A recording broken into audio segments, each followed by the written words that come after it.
Sa ikawalo ng Abril 2024, maghanda para sa isang kakaibang celestial na kaganapan na ating masasaksihan. Isang solar eclipse na hindi lamang basta solar eclipse. Ito ay isang napakabihirang total solar eclipse na may kaugnayan daw sa mga hinuhula para sa halalan ng 2024 na maaaring makaapekto sa Estados Unidos at Israel. Mailan pang nagsasabi na ito raw ay maaaring senyalis na ng wakas ng panahon. Sa video ngayon, ating tignan ang kahulugan ng solar eclipse na ito at tignan natin ang implikasyon nito. Tiyak na ayaw nating palampasin ang nakakagulat na konklusyon sa video na ito. Halika, ating itong pag-usapan, kaibigan.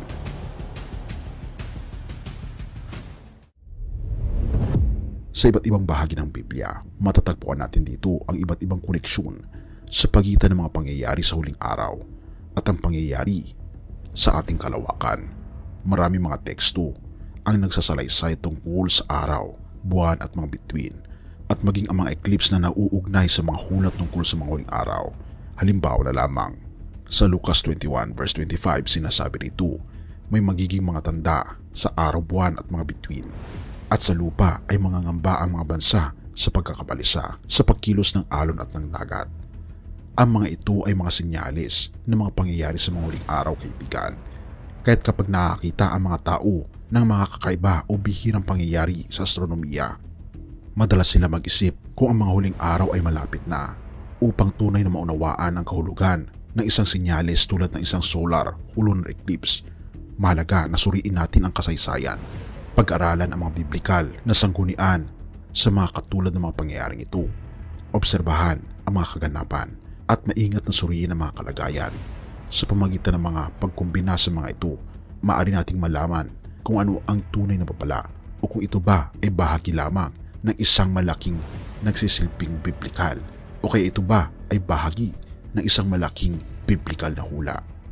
Tulad ng matalinong sinabi sa Ecclesiastes 1 verse 9, ang nangyaring bagay, iyan ang magiging. Ang kasalukuyang kalagayan ay nangyayari na rin sa nakaraan. Walang bago sa ilalim ng araw.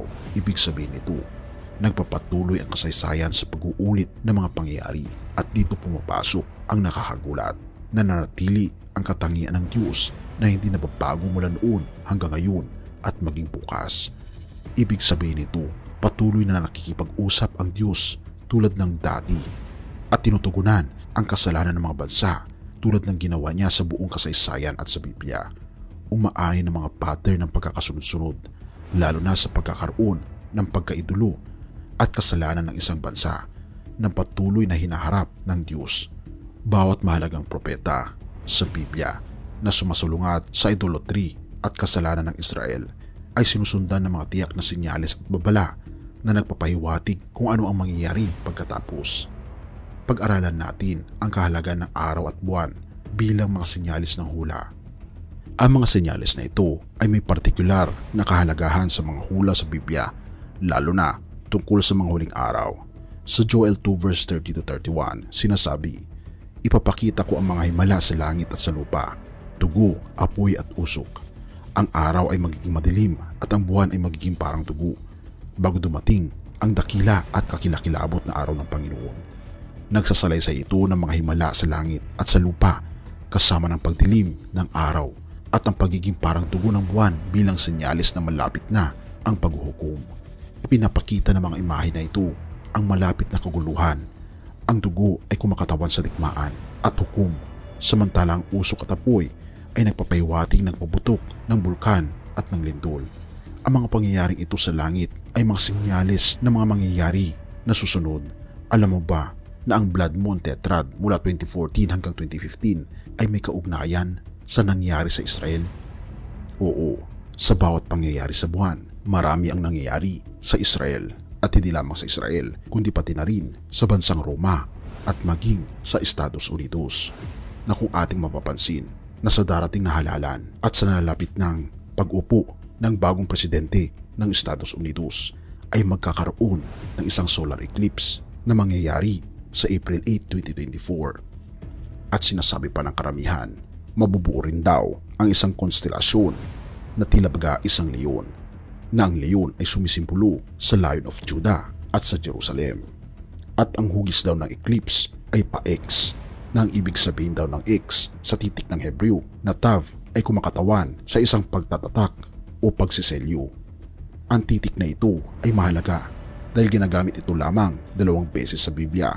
Kabilang na dito ang Ezekiel 9 kung saan ito ay kumakatawan sa isang selyo ng proteksyon na inilagay sa mga taong nagdadalamhati sa mga kasalanan ng unang templo ng mga Hudyo bago ito sirain ng Babylonia, at sa pagtutukoy din sa unang pagmamarka ng pintuan noon sa panahon ng Exodus na nagpapaywatig sa mga marka ng halimaw at selyo ng proteksyon sa Israel.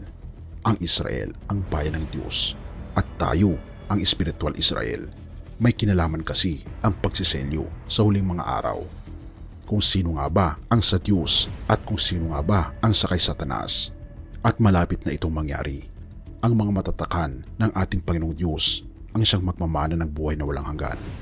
Habang sa kabilang banda, ang matatakan ng halimaw na binabanggit sa Revelation ay siya ang makakaranas ng 7 huling salot at magkakaroon ng bahagi sa dagat-dagatang apoy. Hindi natin alam kung kailan mangyayari ang pagtatatak na ito. Ngunit ang mangyayaring eclipse sa April 8 ay naniniwala kong isang malaking pangyayari ang magaganap sa ating mundo sa taong ito at sa hinaharap. Kaya naman tayo maganda dahil malapit na ang katapusan at malapit na ang pagdating ng ating Panginoong Diyos. Purihin ang ating Panginoong Diyos at salamat kaibigan sa iyong panonood. Pahayag 3 verse 2. Magpuyat ka at pagtibayin mo ang bagay na natitira na malapit ng mamatay, sapagkat wala akong nasumpungang iyong mga gawang sakdal sa harapan ng aking Diyos. Mga kaibigan, pagtibayin natin ang mga natitirang oras natin. Tayo ay huwag matulog sa pananampalataya, kundi gawin natin ang ating buhay na sang-ayon sa ating Panginoong Diyos, sapagkat ang panahon ay malapit na. Ihanda natin ang ating mga puso, ihanda natin ang ating mga sarili sa pagdating ng ating Panginoong Diyos. Purihin ang ating Panginoong Diyos at salamat kaibigan sa iyong panonood. Tayo manalangin. Ama naming banal, makapangyarihan naming Diyos, kami po'y lubos na nagpapasalamat sa inyo. Dahil naniniwala kami, Panginoon, na ang panahon ay malapit na. Bigyan kami, Panginoon, ng lakas ng loob. Pakalinisin ang aming pagkatao at tulungan kami, Panginoon, na makita na ang mga bagay na nangyayari sa aming panahon ngayon ay isang babala at paghahanda sa malapit na po ninyong pagdating. Tulungan kami, Panginoon, na kami po'y maging kabilang sa mga anak po ninyong kukunin sa langit na bayan. Tulungan kami, Panginoon, na walang mawawaglit bagkus lahat po kami, kasama ng aming mga pamilya at mga kaibigan, ay makakasumpong ng kaligtasan mula sa aming Panginoon Kristo. Salamat po, Panginoon, sa inyo pong pagmamahal. Gabayan po, Panginoon, inyong bayan at patawarin po kami sa lahat ng aming pagkukulang at pagkakasala, sapagkat ito aming samot hiling sa matamis na pangalan ng aming Panginoon Jesus. Amen.